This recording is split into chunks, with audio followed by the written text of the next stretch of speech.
Hello friends, उम्मीद है आप सब बहुत अच्छे होंगे। एक बार फिर से स्वागत है आपका हमारे यूट्यूब चैनल पर। आज हम आपके लिए लेके आए हैं यूनिट नंबर 7 पेपर 2 कॉमर्स में से एक टॉपिक, जिसका सब्जेक्ट का नाम है बैंकिंग एंड फाइनेंशियल इंस्टीट्यूशंस। और इसके अंदर एक टॉपिक आता है हमारा डेवलपमेंट बैंक्स। सी, जब भी हम बैंकिंग सेक्टर की बात करते हैं तो बहुत सारे बैंक्स के बारे में पढ़ना पड़ता है हमें, जिसमें हमने पढ़ा कमर्शियल बैंक्स हैं, कुछ पेमेंट बैंक्स हैं, इंडस्ट्रियल बैंक्स हैं और कुछ डेवलपमेंट बैंक्स हैं। तो अक्सर इनमें क्वेश्चन निकल के आता है, तो उसी अकॉर्डिंग हम आज यहाँ पर एक टॉपिक करेंगे डेवलपमेंट बैंक्स। और मैं पूरी कोशिश करूंगा कि इस एक वीडियो के अंदर आपको इस बैंकिंग के बारे में, पूरा सिस्टम के बारे में आपको बता पाऊं। तो चलिए, without wasting any time, let's start our topic.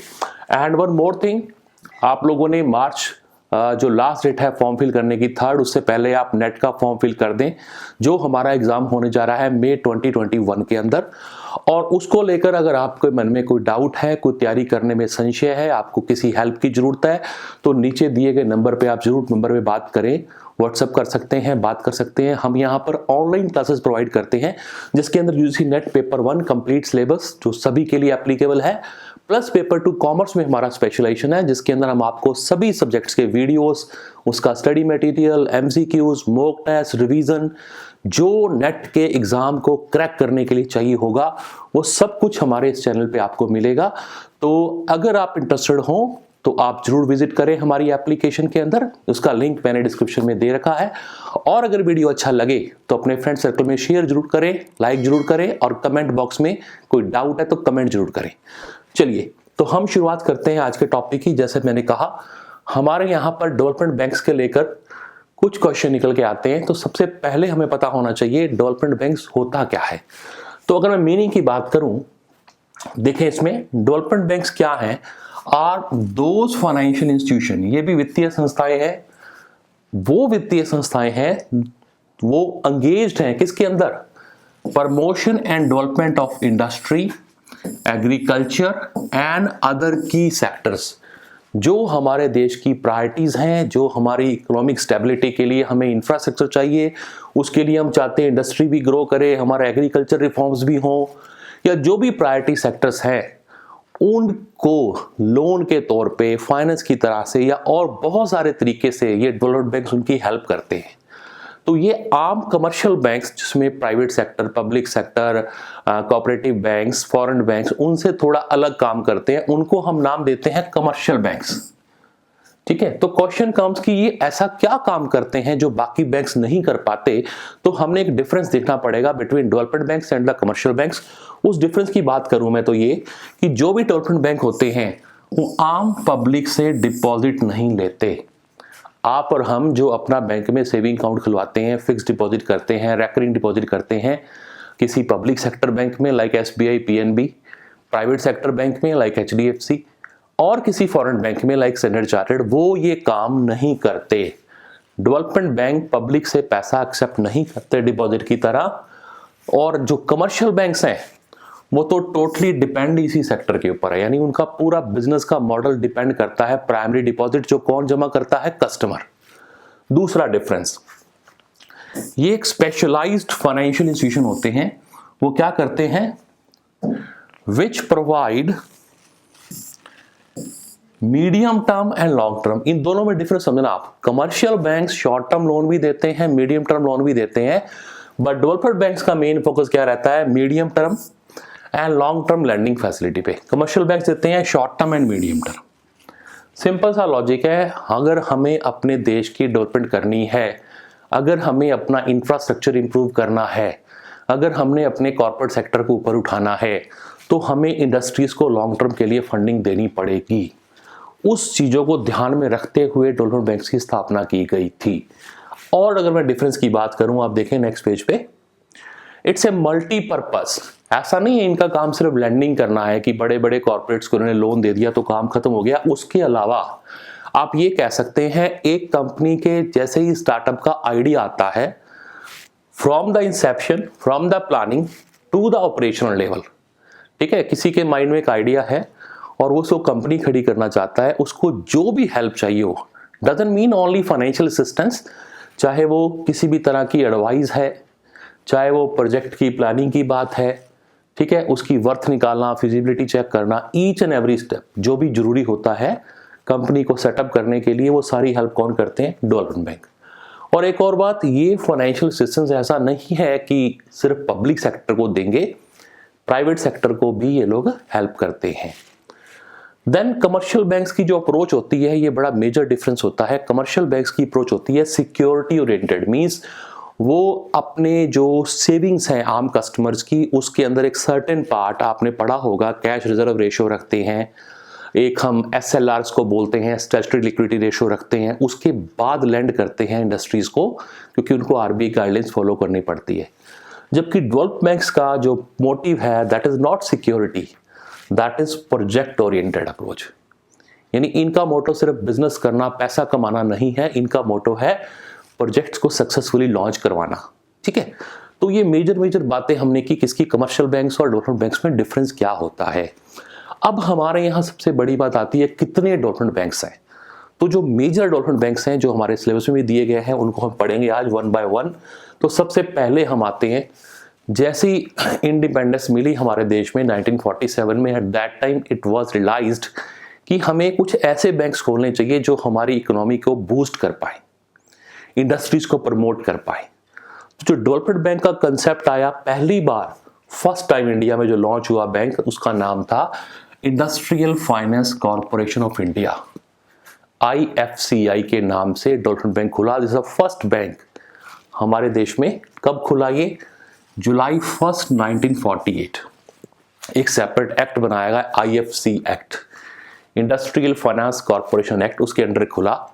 इसका मोटो क्या था? काम तो बहुत सारे करते थे ये, बट जो मेजर चीजें हैं वो ये, लोन देना for a maximum period of 25 years, long term. Then underwriting, किसका? Share and debentures.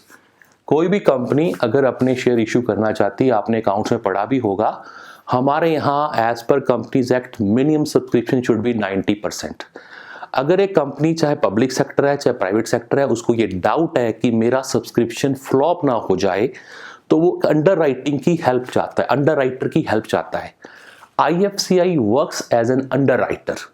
अंडरराइटर कौन है? सपोज मैंने आपके शेयरों की अंडरराइटिंग ले ली, इट मींस मैं आपको गारंटी दे रहा हूं, आप शेयर ऑफर करें पब्लिक को, अगर पब्लिक कुछ पोर्शन अनसब्सक्राइब्ड करेगी, नहीं लेगी, तो मैं लूंगा आपसे। ठीक है ना? तो एक तरह से बैकअप प्लान होता है ये अंडरराइटर वाला। तो IFCI एज एन अंडरराइटर भी काम करता है। और give security for the import of capital goods. जब इसको खोला गया तो मेन इंटेंशन थी, हमारे देश में कैपिटल गुड्स तो नहीं बनती थी, तो हमें इंपोर्ट करनी पड़ती हैं बड़ी बड़ी मशीनरीज वगैरह इंडस्ट्रीज के लिए।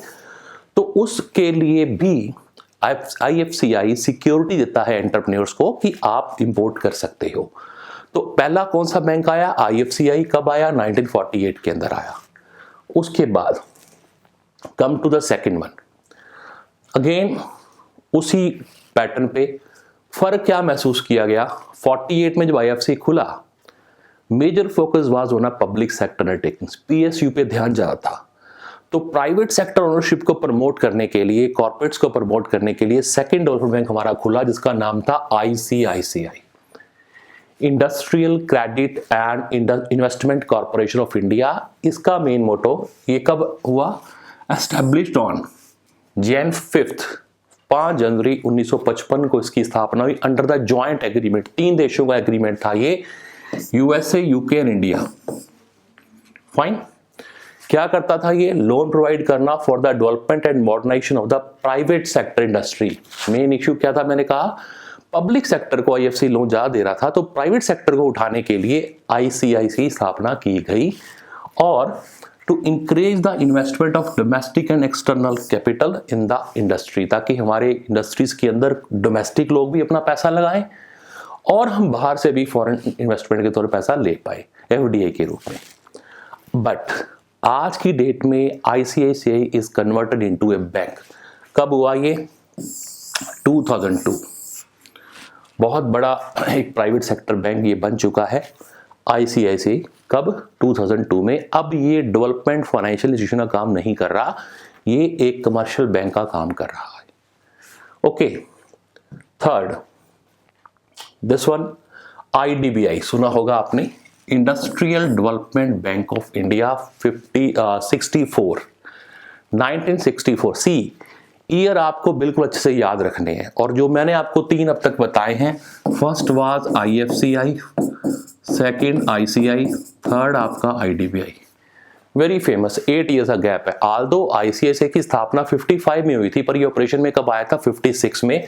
तो मैंने आपको जो 3 बताए, फर्स्ट, सेकंड, थर्ड, पढ़ेंगे हम और भी, बट ये तीनों बड़े फेमस इंस्टीट्यूशन है, बड़े डेवलपमेंट इंस्टीट्यूशन रहे हैं, इंडिया की डेवलपमेंट में बहुत बड़ा रोल रहा है। तो इनका जो गैप है वो 8 ईयर्स का है, याद रखने के लिए बता रहा हूं आपको, 48, 56, 64, ठीक है ना, 8 ईयर गैप पे याद कर लेना। तो IDBI किसने खोला साहब? RBI ने। RBI की एक सब्सिडरी के तौर पे इसने काम शुरू किया 1964 में। पर्पस क्या था? To provide technical and managerial assistance to the industries. Business houses को टेक्निकल गाइडेंस देना, असिस्टेंस देना, अगर उनको मैनेजमेंट एडवाइस चाहिए तो वो भी ये प्रोवाइड करता है। Then to promote the industrial development of the backward region. बहुत सारे रीजन हमारे देश, एज वी नो, जोग्राफिकली बहुत बड़ा है, कुछ एरियाज बहुत डेवलप हैं, कुछ बहुत अंडर डेवलप हैं, तो उनको प्रमोट करने के लिए बैकवर्ड रीजन्स को IDBI अलग से फंडिंग प्रोवाइड करता था बोल रहा हूँ। रीजन बीइंग ये 2004 में converted into IDBI, commercial bank का लाइसेंस मिल गया इसको, और ये अब IDBI बैंक के नाम से फेमस है। आल्दो अभी 21 के बजट के अंदर आपने सुना होगा कि कुछ बैंकों को प्राइवेटाइजेशन होने वाला है, कुछ का मर्जर होने वाला है, उसमें इसका नाम भी आ रहा है। क्लियर? चलिए, थर्ड के बाद fourth, one more important institution, कि साहब जितने पहले संस्थाएं खुली उनका जो बेनिफिट्स था वो बड़े कॉर्पोरेट हाउसेस ले पा रहे थे, तो छोटे उद्योगों को प्रमोट करने के लिए खुला SIDBI। कब खुला साहब? 1989। अगेन ईयर में फोकस करूंगा मैं, इसको याद करना है आपने। मैच द फॉलोइंग क्वेश्चन आते हैं अक्सर डेवलप्ड बैंक्स के ऊपर। तो SIDBI का पर्पस क्या था? Adequate financial aid to the small scale industry, SSI इसको बोलते थे हम पहले। स्मॉल स्केल इंडस्ट्रीज को प्रमोट करने के लिए इस संस्था की स्थापना की गई। ऐसा नहीं है उनको फंडिंग करनी है, आप उनके प्रोडक्ट्स की मार्केटिंग करने में भी हेल्प करते थे। स्मॉल स्केल इंडस्ट्रीज के प्रोडक्ट्स की मार्केटिंग करने के लिए भी SIDBI उनकी हेल्प करता है। उसके अलावा एम्प्लॉयमेंट जनरेशन, किसको? जो बिल्कुल लेबर इंटेंसिव यूनिट्स होती है, जहां पर मैनुअली काम ज्यादा होता है, कैपिटल नहीं चाहिए, उनको ये स्पेशल असिस्टेंस प्रोवाइड करता है SIDBI। 1989 में इसकी स्थापना हुई थी। फोर्थ के बाद हम आते हैं फिफ्थ पे, स्टेट फाइनेंस कॉर्पोरेशंस, SFCs बोलते हैं उसको। बेसिकली स्टेट वाइज खोलने की बात की गई। आज की डेट में इंडिया में एट प्रेजेंट टोटल 18 गिवन होगा, ये 18 SFCs आर वर्किंग फिलहाल। पर्पस क्या है?